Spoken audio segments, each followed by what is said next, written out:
The champagne glasses were clinking, and the room was filled with the laughter of 50 elegant guests celebrating my brother's engagement. But the music stopped the moment my brother, Julian, gripped the handles of my wheelchair. In one violent surge of anger, he shoved me forward. I hit the hardwood floor face first, my paralyzed legs tangled beneath me like useless weights. The room gasped, but Julian just stood over me, his face twisted in utter disgust. "Quit faking it for sympathy, you pathetic fraud," he yelled, while my father called me the family's biggest failure, and my mother looked away in disgust. They thought they had finally put me in my place. What they didn't realize was that a catering staff member had already called 911. Exactly 15 minutes later, 5 police officers burst through the doors, and the whole party froze. You see, my family didn't just break my trust. They exposed a dark medical secret that was about to ruin them all. My name is Lisa, and at 26 years old, my entire world is viewed from a seated position. 2 years ago, a devastating car accident stole the use of my legs, binding me to a wheelchair and turning my life into an uphill battle against my own body. But as hard as physical therapy has been, it is nothing compared to the coldness of the people who share my last name. You see, in my family, appearance is everything. My parents are obsessed with high society, wealth, and maintaining a flawless reputation. And then there is my older brother, Julian. He is the golden child, the brilliant entrepreneur, the perfect son, and the undisputed pride of the family. Before my accident, I was a successful professional with big dreams. But the moment I became disabled, my parents began treating me like an embarrassing secret. They stopped inviting me to family dinners, hidden away like a piece of broken furniture that didn't fit their perfect aesthetic.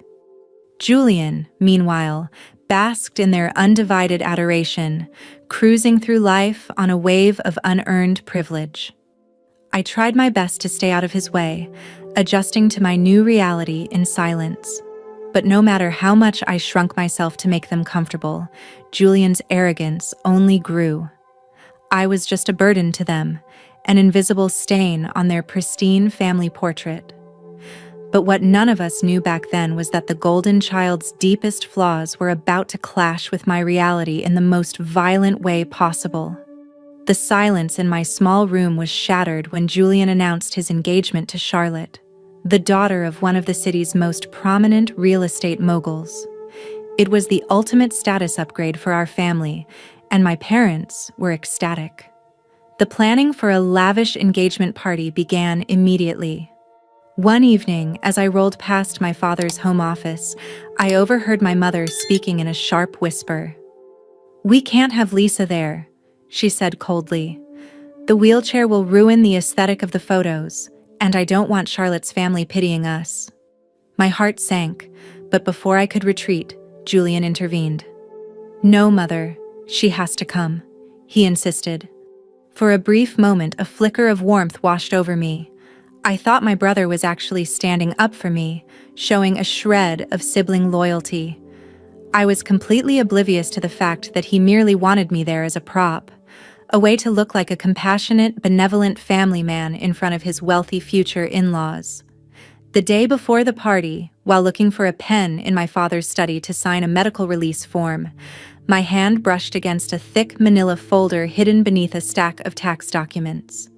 I pulled it out and caught a glimpse of a financial statement from an offshore account, bearing my name alongside a massive 7-figure sum. Before I could process what it meant, I heard footsteps in the hallway and quickly shoved the folder back, a deep sense of unease settling into my chest. The grand ballroom was a sea of crystal chandeliers, expensive silk dresses, and the clinking of top-shelf champagne glasses. It was a flawless scene where every single detail was engineered to project absolute perfection.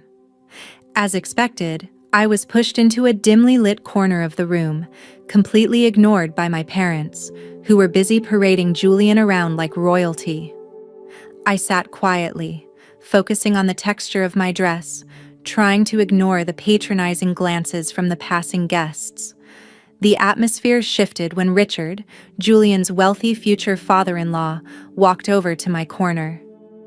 He greeted me with genuine warmth and began asking about my life and my condition. Richard, a known philanthropist, smiled kindly and said, "Lisa, Julian tells me you're a fighter. In fact, I'm looking into setting up a specialized medical trust fund to help cover your long-term rehabilitation and advanced physical therapy costs." Julian, who had been hovering nearby to monitor the conversation, went completely rigid. His face flushed a dangerous shade of crimson. He stepped forward, aggressively interrupting Richard. "She doesn't need a single dime from you, Richard," Julian snapped, his voice dripping with venom as he glared down at me. "She's just playing the victim to steal my spotlight and hijack my special night for unearned money." Before I tell you what happened next, comment below. Have you ever had a sibling turn a family gathering into a nightmare? Because Julian was about to cross a line from which there was no return. Fueled by alcohol and an explosive rage, Julian took a threatening step toward me. The ambient chatter in the ballroom died instantly as 50 elegant guests turned to look. Before I could even attempt to wheel myself backward, Julian's hands gripped the handles of my wheelchair. With a violent, deliberate surge of anger, he shoved me forward. The momentum threw me entirely out of the seat. I hit the polished hardwood floor face first, a sharp pain shooting through my shoulder as my paralyzed legs tangled helplessly beneath me like useless weights. The room gasped in collective horror, but Julian just stood over me, his chest heaving, his face twisted in utter disgust. "Quit faking it for sympathy, you pathetic fraud," he yelled, his voice echoing off the high ceilings. "You've been exaggerating this injury for 2 years just to drain this family dry and ruin my life." I looked up, tears blurring my vision, silently begging my parents for help. Instead, my father stepped forward, looking down at me with cold indifference. "You truly are this family's biggest failure," he sneered loudly enough for the guests to hear. My mother completely turned her back, looking away in disgust as if my fallen body were a shameful mess to be swept away. Charlotte and her parents watched the display in absolute frozen shock. As I lay there, humiliated and unable to move, my father leaned down slightly toward Julian and whispered a rushed, panicked phrase that caught my ear. "Get her out of here before she ruins the insurance payout timeline." The words sent a chill straight through my chest, overriding the physical pain. They weren't ashamed of my disability. They were terrified of a secret getting out. The echo of Julian's cruel words still hung heavily in the air as I lay trembling on the cold floor. But the smug satisfaction on my brother's face didn't last long. The heavy double doors of the ballroom suddenly burst open, and 5 uniformed police officers marched into the venue with authoritative strides, their expressions deadly serious. The lively music dropped to a dead silence, and the entire engagement party froze in absolute shock. My parents panicked, instantly trying to smooth over the situation as they always did. My father stepped forward, putting on his best high society smile, and said, "Officers, there's been a minor misunderstanding, a clumsy accident at a private family event. There is no need for your presence here." But the lead officer completely ignored him, walking straight past my parents and kneeling down right beside me on the hardwood floor to check my pulse and ask if I was okay. Behind the officers, a sympathetic catering staff member stepped forward, pointing an accusing finger directly at my brother. She was the one who had witnessed the entire brutal assault from the kitchen doors and refused to stay silent while a helpless woman was abused. The police immediately demanded that the venue manager pull up the live security footage of the room. Julian's face drained of color as he tried to pull his usual wealthy, well-connected card, but the officers weren't buying his arrogance. Within seconds, his hands were violently pulled behind his back, and the metallic click of handcuffs echoed through the silent room as he was placed under arrest for felony assault. With Julian being led away in handcuffs, the glamorous facade of the engagement party completely shattered. Charlotte and her family walked out of the venue in disgust, leaving my parents panicking in the ruins of their social reputation. I refused to let them touch me, insisting that the paramedics transport me to the hospital.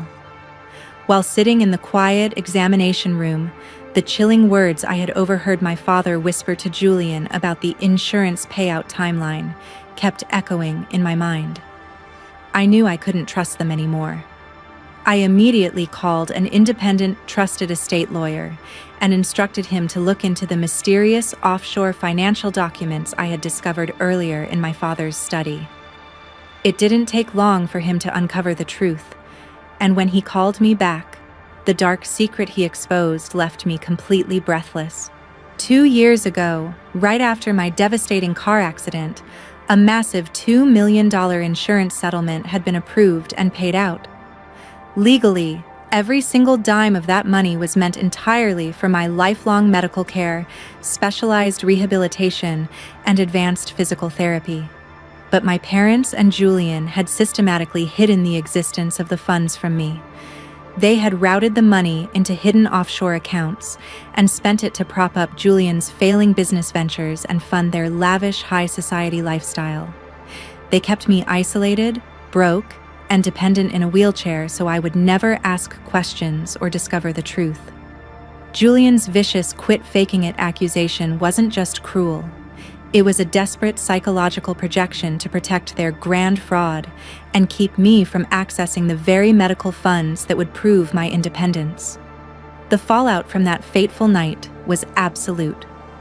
Charlotte called off the engagement the very next morning, refusing to align her family with unhinged abusers, and the public arrest ruined my parents' social standing permanently. With the undeniable proof of embezzlement, wire fraud, and felony assault compiled by my lawyer, I gave my family a cold ultimatum: face 20 years in federal prison or sign over everything. To save themselves from a jail cell, my parents were forced to liquidate their assets and transfer the family estate directly into my name to repay the stolen $2 million, leaving them entirely broke and disgraced. I sold the mansion immediately, leaving that toxic environment behind forever. Today, I live in a beautiful, accessible coastal cottage where the ocean breeze fills my mornings with peace. With my rightful insurance funds finally under my control, I can easily afford the advanced, high-tech physical therapy and specialized nerve rehabilitation treatments that my family maliciously denied me for years. I am getting stronger every single day, and for the first time since my accident, I am entirely independent. Now, I'm curious about you who listened to my story. What would you have done if you discovered your own family was stealing your medical future? Comment below and let me know. Meanwhile, I am leaving on the final screen 2 other incredible stories that are channel favorites, and they will definitely surprise you. Thank you so much for watching until the very end.